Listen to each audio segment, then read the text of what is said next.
Hello agents. What we're going to be talking about today is the green sheet.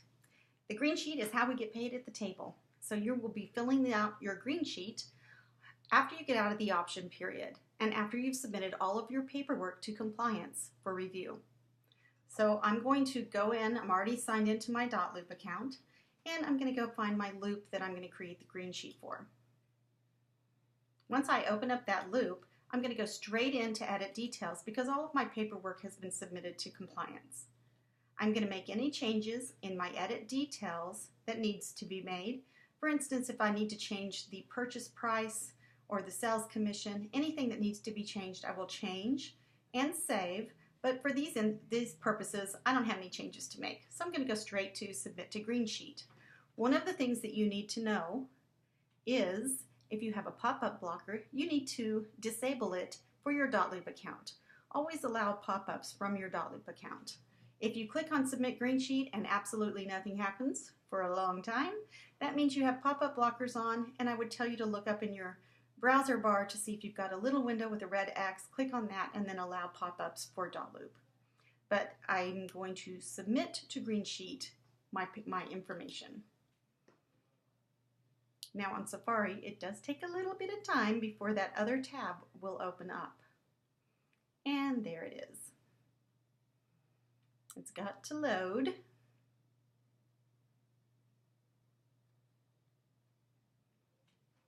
Okay, here's our green sheet window.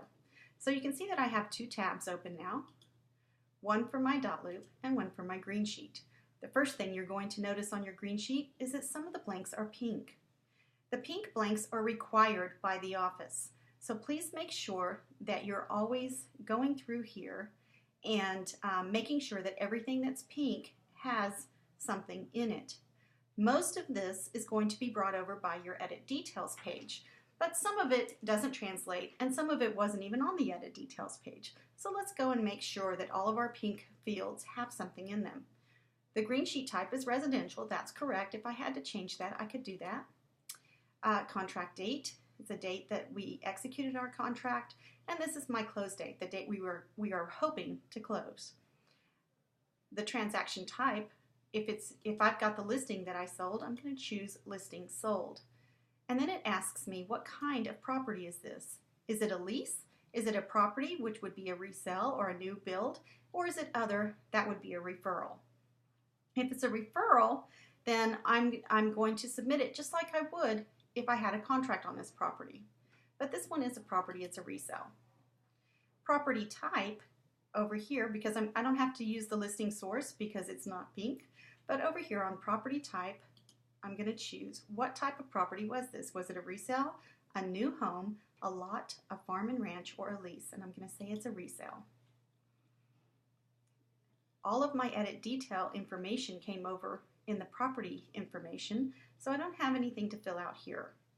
I'm just double checking to make sure that everything I put in was correct. And it is, so I'm just going to select right down here the next section. For whatever reason, even when I put the price into my edit details, it never brings over the sales price. So I'm always going to have to type that in. And then I'm going to tell it that I'm earning a percentage of this as my commission. And right here it's asking me for what percentage am I earning. I'm going to put in my 3% and do tab. And that will show me my beginning commission before any splits with the office and any referrals I'm making. And then I select next section.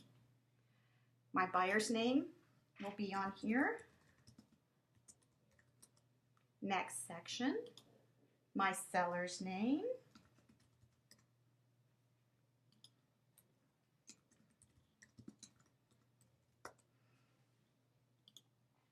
And then this is the page that tells the MCA, the Market Center Administrator, how to create our CDA, our Commission Disbursement Authorization. You can see that I'm already in the blank right here because I'm the person creating the green sheet and it already knows me, I'm signed in. So I don't have to find myself. I do have to say, what kind of agent am I?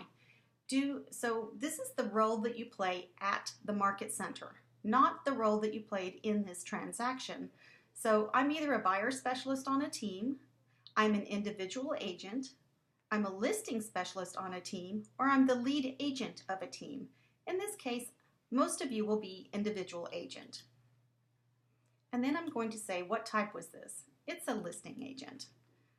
Agency, who did I represent? I represented the seller. And then this blank, and you can see that these blanks over here are all gray, so I can only fill out the top one. If I had the buyer, this would be grayed out, and the sales unit would be white for me to fill out. Regardless, this is asking how many properties did I sell here? How much of this commission do I get? Am I getting the whole commission or a partial commission? And in this case, I'm getting the whole commission, so I'm going to put in a 1 there. It's got to equal 1. I'm getting the whole commission. If I was splitting this with someone, I would put 0.5 here and then add them to Agent B column and put 0.5 there as well for them to equal the full number 1. And then I just tab through. So far you can see that my commission is at $15,000. If I had an outside referral and someone had sent me this client and they had moved into my area and I was paying them an outside referral, I would put in the percentage that I was paying them at this point.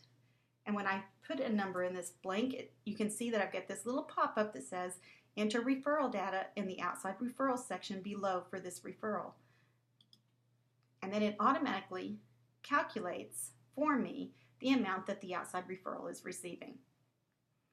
And then if there is any information or any amount that I'm not going to do a referral. Let's back that up. This was all mine because I'm going to try to keep as much of this as I can. MC approved concession to the buyer or seller. If I'm going to be giving any money back to my buyer or seller, my client, I need to make sure that I get that approved by my Market Center administrator just to make sure that I'm following all the rules and put that amount in here. I'm not going to do that though. And then if you earned a bonus to selling agent, a BTSA, you would put the bonus amount here. So let's pretend we made a $5,000 bonus on this property. And then it wants to know, am I splitting the bonus with the office or is it 100%? If I haven't capped yet, I'm splitting with the office. And then I've got my subtotal right here at $20,000. Now I haven't capped yet, so I've got my 70% split right here. And now out of the $20,000, you can see that my commission is $14,000. The agent royalty rate is 6%. I generally have not capped on that if I haven't capped on my regular cap, so I'm going to pay $1,200 in royalty.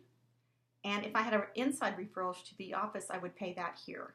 And that's not a percentage, that's a flat rate, and I would have to figure that out myself. It doesn't calculate that one for you. So right now, my agent's commission is $12,800. And then we get into this pink box. And the pink box is our charity box and our donations box, basically. The first one is if I want to donate any money to KW Cares, I can put money in there. KW Family Fund, if I wanted to donate any money for the KW Family Fund. And you can find out about all of these. Ask one of your team leaders, ask somebody in the office what KW Cares, KW Family Fund, and KW Bold Scholarship is all about. If you don't want to donate to any of these, you have to put a 0 in these boxes. You can't leave them blank. They give you a little bit of a guilt trip putting that 0 in those boxes. And then I'm going to go down to buyer's home warranty. We probably aren't going to buy a buyer's home warranty on this CDA. Agent concession to buyer or seller. Again, if I was going to give any money back to my buyer or seller, I could put it down here. And down here at the bottom, our E&O insurance is $30. Deduction 1, if I was paying a productivity coach, I could put it here. I would do PC. And I would figure out what the 5% of the whole amount would be, which would be 5% of 20,000. So, whoops, that's a little bit much. Okay. And then I just do next section. Once I get all my fees in there, I do next section. There's nothing under my co-broker that's pink that's required. so I don't really have to fill anything out here. I like to fill something out here. So if you don't mind doing it, go ahead and put that information in there. If you do mind doing it, you can just hit next section. Mortgage company, again, same thing. This is not required, but it's good information to keep with all your files. And then next section. If you have any notes to Vicki or Pam, this is the place to put them. After we've completely filled that out, then what we're going to do is, once we feel pretty confident in everything that's here, we're going to do submit to MCA right here at the bottom. This always comes up, and basically it's just telling you to submit a green sheet, you want to make sure you also are submitting all of your paperwork for compliance. And then you do submit green sheet. And if you've done everything correctly, you're going to get this status right here. This is what we're looking for. This is our goal. Partially accepted compliance. That's our goal. So thank you very much, and I will be talking to you later. Bye-bye.